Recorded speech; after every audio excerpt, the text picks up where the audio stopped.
Hi, and thank you for clicking on our video. This is Reelmen Fishing.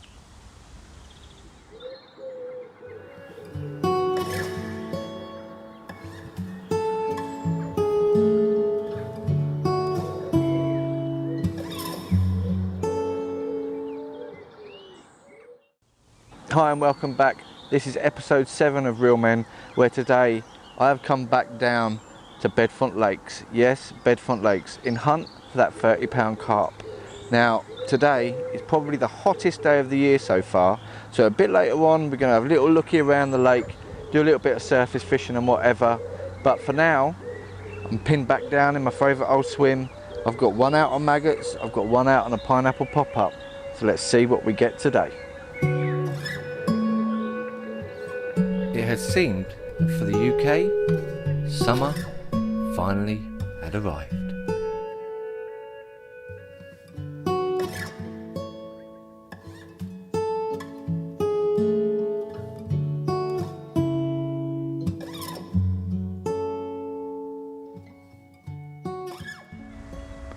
Okay, so already if you haven't seen any episodes of Reelmen before, I'm going to drop the link down below so you can catch up on previous episodes. Also, I'm going to chuck the link up for our Facebook page where you can come over and check some photos out of some previous catches that me, Adam and Archie have all had on our fishing adventures.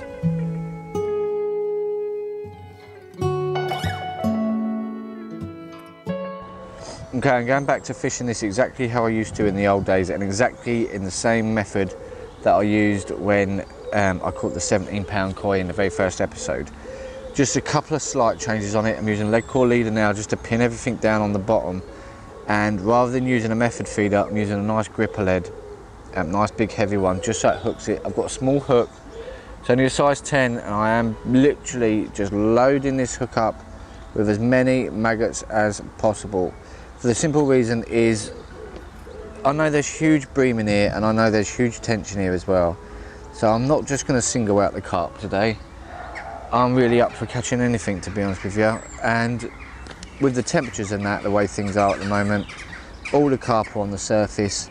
And I mean, to be honest, the place closes at 9 o'clock, so there's probably not even a chance of anything going dark. So you've got to sometimes just keep your options open for different species of fish and hope that maybe on the off chance that a carp may come along and pick up all these maggots.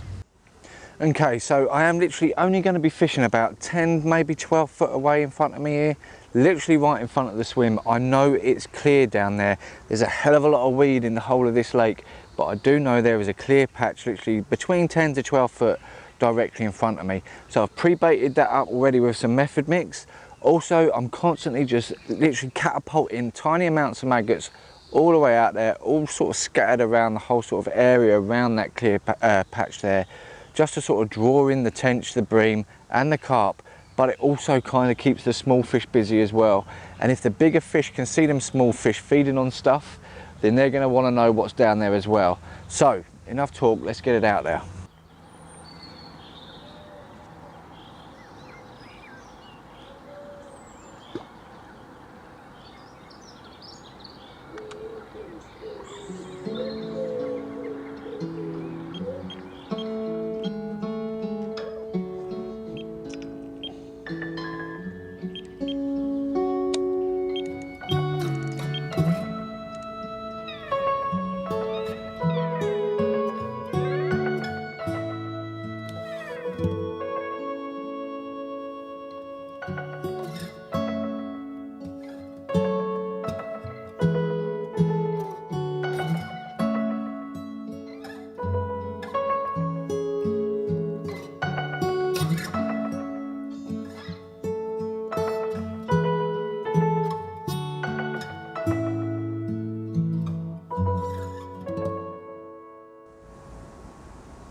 Okay, so we have now definitely prepped this swim for later on. I have been sitting here for the past couple of hours just fishing it, but nothing is happening, and lo and behold, because the sun's out, all the carp are now swimming around on the top. So I think it's time to break a rod down, rest it to one side. We're going to set the other one up to go and hit some stuff on the surface and go and do a little bit of stalking.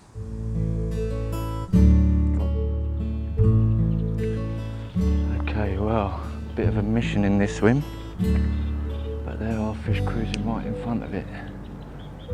So, you never know, a bit of luck.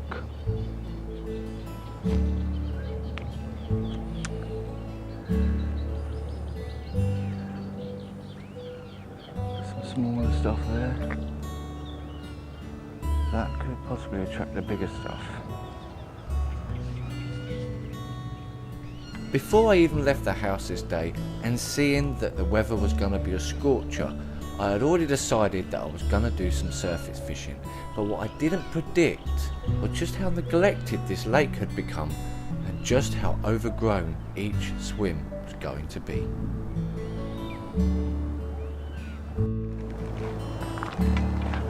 Okay, now again, got to be sneaky here. There's a lot of fish in this swim. I'll stay low this time. It's very close to the edge of this swim.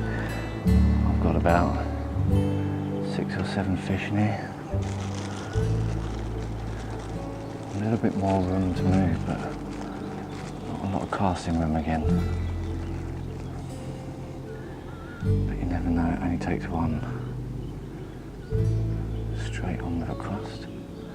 Stay nice and low.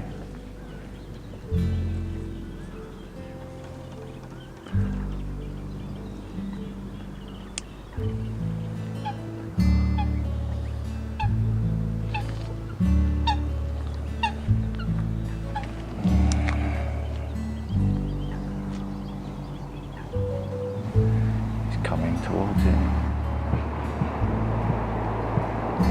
having a little suck. He hasn't took it. Sometimes you've got to be so patient. He's coming round again, is he? I think he is. No.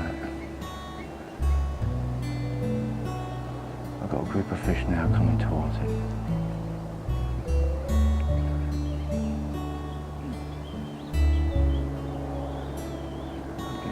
Just in case. Okay, they seem to be spooked off by something there.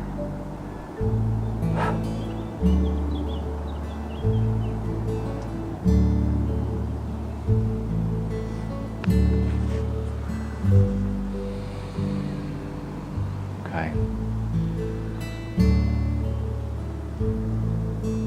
Time to move on.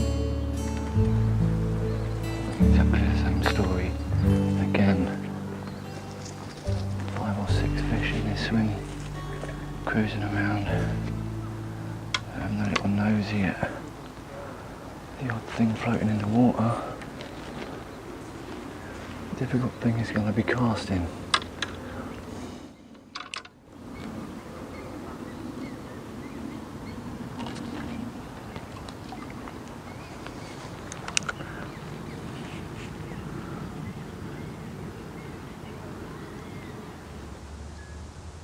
This one looks good. Oh.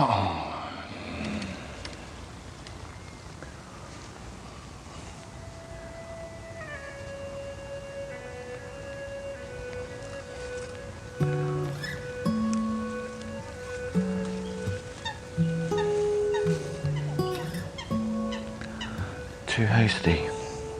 And on that note, my surface fishing was blown out the water. Sometimes trying to surface fish and stalk in a lake situated in a public park can be damn near impossible.